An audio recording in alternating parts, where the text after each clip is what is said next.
زمون سلیری شو نوجوانانو د روزې په حالت کې خپل قرباني ورکړه، ځوانانو قربانۍ ورکړې، د 13 کالو نوجوانانو قربانۍ ورکړې، په سلګاو باندې خپې ماتې شوې، جبړې ماتې شوې، ملاګانو کې دومره سوریو شو، سینو باندې ګولۍ وخوړې، میډیا ته بیخي په نظر باندې نه راتله چې دا مونږ صرف د قوم ته خو وایو چې دا ظلم وشو، خو هغه ورځ صرف یو صحافي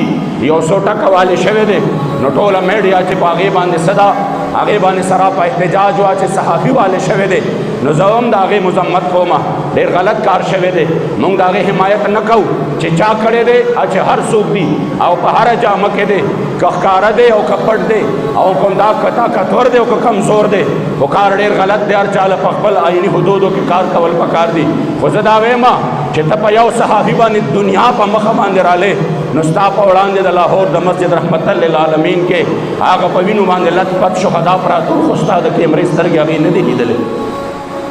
او بیا هغې چاته م وایم چې چا په دوی باندې پابندي لګولې وه او چا ټولې ادارې محدود کړې وې چې لبیک اواز به چې نه ښایې قوم ته، هغې ته م وایم چې رب دی،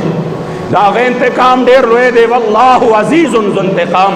تاسو څلېرویشت شهداو وینه پټوله، هغه رب دومره غیرتمند دی چې د هغه د مټ هغه دومره وینه دی ټول قوم ته ښکاره کړه، نن په هغې باندې ستا بېعزتۍ کېږي، د هغې وجه دا ده چې رب دی، او کوم شهداو چې د دې مشن دپاره قرباني ورکړې ده، دا زه نن علل اعلان وایم چې هغه ورځ را روانه ده چې چا کړي دي، د چا په اشارو باندې شوي دي، د چا په پټ او په ښکاره اډر باندې شوي دي، د چا په حمایت باندې شوي دي،